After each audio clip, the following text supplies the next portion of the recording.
Imagine waking up strapped to a hospital bed, not knowing where you are, not knowing who injected you with a mysterious substance, and worst of all, not realizing that your own government ordered it. This wasn't a scene from a Hollywood thriller. This was real life in America. During the height of the Cold War, the CIA secretly conducted mind control experiments on ordinary citizens, prisoners, and even their own soldiers, sometimes without their consent. A shadowy program, shrouded in secrecy, designed to explore the limits of the human mind. This was MKULTR, the CIA's secret war on the mind. After World War II, the world was changing, and the fear of invisible enemies was growing. The United States was in the middle of the Cold War, and the CIA believed that the Soviet Union and China were developing secret techniques to brainwash people. The fear wasn't just about spies or sabotage. It was about controlling minds. What if an enemy could make a soldier betray his country, or erase memories, or turn an ordinary citizen into a weapon without them knowing it? With that fear in mind, the CIA was given unprecedented freedom, almost unlimited authority, to explore every possible method of mind control. They launched a series of secret projects, first Bluebird, then Artichoke. These programs were the precursors to what would become MK-Ultra. At first, the experiment seemed almost like a dark curiosity, testing hypnosis, drugs, and psychological techniques on unsuspecting subjects. But what began as curiosity quickly evolved into obsession. The goal was no longer just understanding the human mind, it was to control it. Every experiment, every test, every trial was shrouded in secrecy. Because in the eyes of the CIA, the stakes couldn't have been higher. The Cold War was a battlefield not just of bombs and guns, but of brains and beliefs. By 1953, the CIA was ready to take its experiments to the next level. Director Alan Dulles signed a top-secret order creating a new program, MK-Ultra. Its mission was both chilling and ambitious: to find ways to break the human mind, erase memories, and ultimately create obedient super spies who could follow orders without question. At the helm of this program was Dr. Sidney Gottlieb, a man who would later earn the nickname the Black Sorcerer within CIA circles. He was brilliant, methodical, and utterly committed to uncovering the hidden vulnerabilities of the human psyche. Officially, MK-Ultra was a research program. But behind the closed doors of laboratories, it quickly became something darker. Subjects, sometimes unsuspecting American citizens, sometimes prisoners, sometimes soldiers, were tested with drugs, hypnosis, sensory deprivation, and other experimental techniques. The idea was as audacious as it was terrifying. If the CIA could control a person's mind, they could control secrets, loyalty, and even life itself.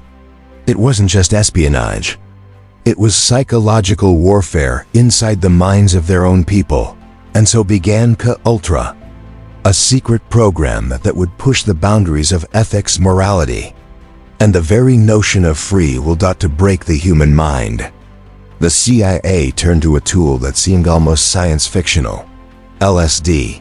They believed it was the key to unlocking the mind, capable of dissolving resistance, erasing boundaries, and forcing people to reveal secrets or obey commands. But the experiments didn't stay in the lab.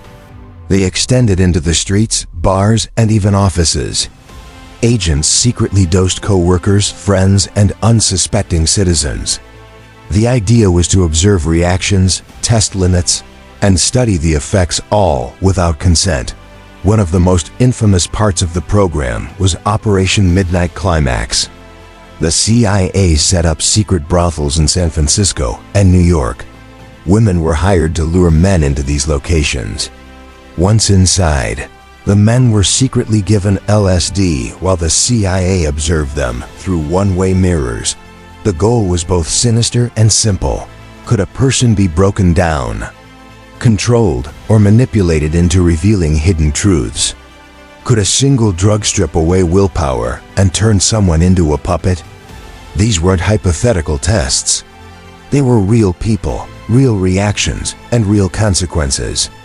And while the world slept, the CIA was quietly experimenting with the limits of consciousness itself. The line between science and horror was blurred. And for the victims, there was no escape. They were trapped in a labyrinth of chemicals, observation, and secrecy. Among the many people caught in MKUltra's shadow, one story stands out: the tragic case of Frank Olson. Frank was a respected military scientist, working on biowarfare projects for the U.S. Army. In 1953, he attended what he thought was a routine CIA seminar. But during the meeting, he was secretly given LSD. The effects were immediate and terrifying. Over the next days, Olson spiraled into anxiety and paranoia. He began to fear that the CIA was watching him, controlling him, and manipulating his very thoughts. He felt trapped, powerless, and betrayed by the government he had served. Then, just 9 days after the dosing, tragedy struck. Olson fell or was pushed from the 13th floor of a Manhattan hotel. The CIA initially labeled it an accident, but whispers and questions lingered for decades. For years, Olson's family sought answers. Eventually, it became clear. He was not just a casualty of fate, he was a victim of MKUltra.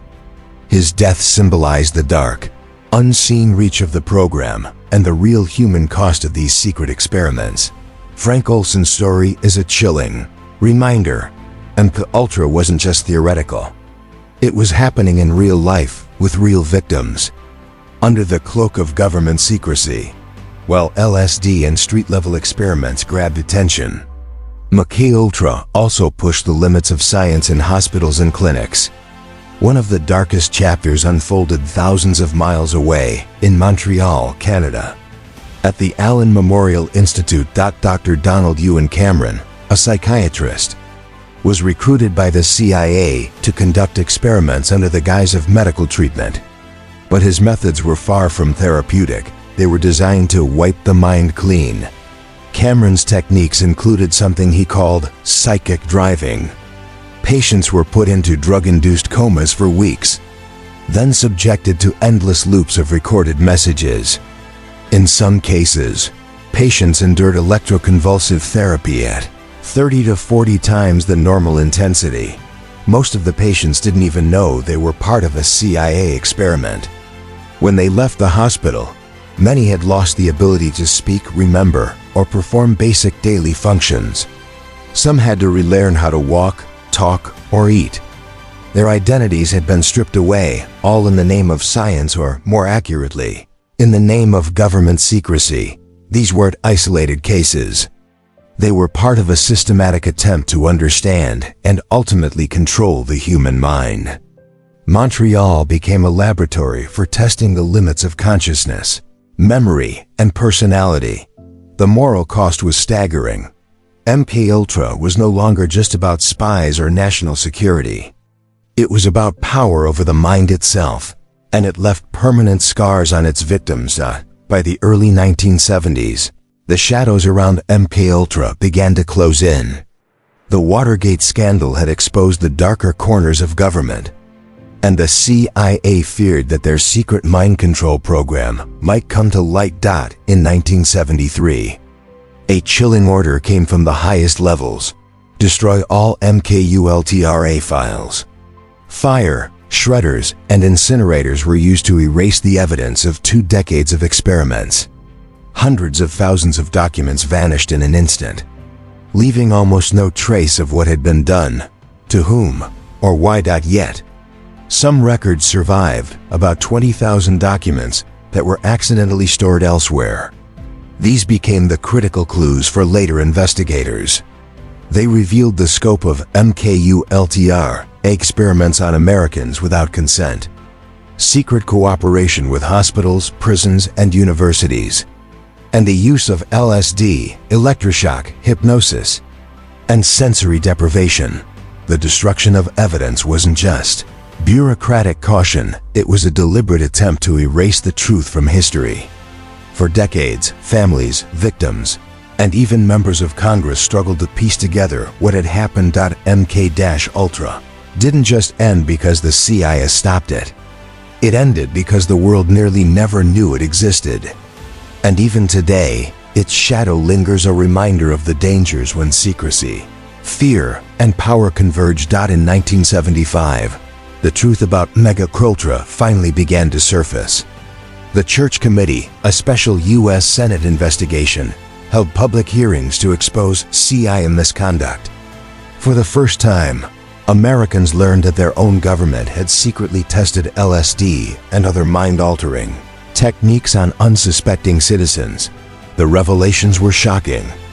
Over 80 institutions, including hospitals, prisons, and universities, had been secretly involved in CIA experiments. Ordinary people, seeking medical help or simply living their lives, had become subjects in a clandestine psychological war. Victims came forward, sharing stories of memory loss, psychological trauma, and shattered lives. Yet, even decades later, many did not fully know they had been experimented upon. The hearings exposed the scope and audacity of MK-Ultra, but the full truth remained incomplete, hidden behind destroyed documents and secrecy. The 1975 hearings marked a turning point. For the first time, the public realized that the government could and had crossed moral and legal boundaries in the name of national security. It was a stark reminder: power without accountability can lead to horrifying consequences. MK-Ultra left a dark and lasting mark on America. Beyond the shattered lives of its direct victims, the program shook public trust in the government. If the CIA could secretly experiment on its own citizens for decades, what else could remain hidden in the shadows? The revelations fueled countless conspiracy theories and inspired movies, books, and documentaries exploring the idea of mind control. At the same time, they prompted real change. New laws were enacted to protect citizens' rights, limit the power of intelligence agencies, and ensure oversight of secret programs. Yet, for many, the question remains haunting: how many other secrets have never been revealed? MK-Ultra was not science fiction. It was real, it happened on American soil, and it left permanent scars on countless lives.